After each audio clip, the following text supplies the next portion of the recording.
Hello မင်္ဂလာပါတယ်လီတို့ရေ skin care ကိုအခုမှစသုံးခြင်းနဲ့ဒါပေမဲ့ကိုကဘယ်ကနေဘယ်လိုစတော့ရမလဲမသိဘူးဖြစ်နေတဲ့လူတွေအတွက်အခြေခံကြတဲ့ skin care step လေးတွေရဲ့ကိုယ့်ရဲ့အသားရည်နဲ့ကိုက်ညီမဲ့ပါဝင်ပစ္စည်းလေးတွေကိုဘယ်လိုမျိုးစပြီးတော့အသုံးပြုရမလဲဆိုတာကိုမင်းကဗီဒီယိုလေးမှာပြောပြပေးပါမယ်ရှင်။နှစ်တယ်လေးတွေကအခုမှ skin care စသုံးမယ်ဆိုပြီးတော့ကြတော့အရင်စိတ်ရှုပ်စရာလည်းမလိုဘူးပထမဦးဆုံးတစ်ချက်အနေနဲ့မျက်နှာ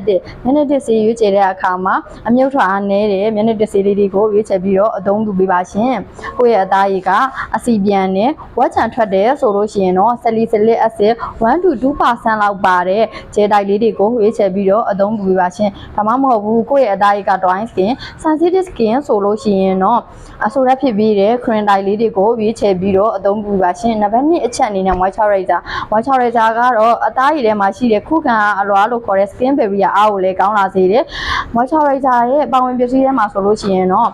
ဆာရာမိုင် hyaluronic acid နဲ့နာလာစီနမိုက်တို့ပါဝင်တဲ့ moisturizer လေးတွေကိုရွေးချယ်ပြီးတော့အသုံးပြုပေးပါရှင်။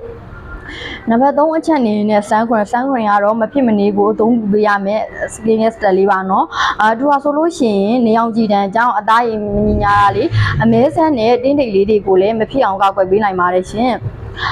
sun cream ကိုအနည်းဆုံး SPF 30အထက်ပါတဲ့ sun cream လေးတွေကိုရွေးချယ်ပြီးတော့အသုံးပြုပေးပါရှင်။ဥပမာ skin care စသုံးမဲ့လူလေးတွေအတွက်မြင်ပြောပြပေးထားတဲ့အချက်လေးတွေကအကျုံးဝင်မယ်လို့မျှော်လင့်ပါတယ်ရှင်။ဒါလေးကိုလာပြီးပြပြပေးရပါကျေးဇူးတင်ပါတယ်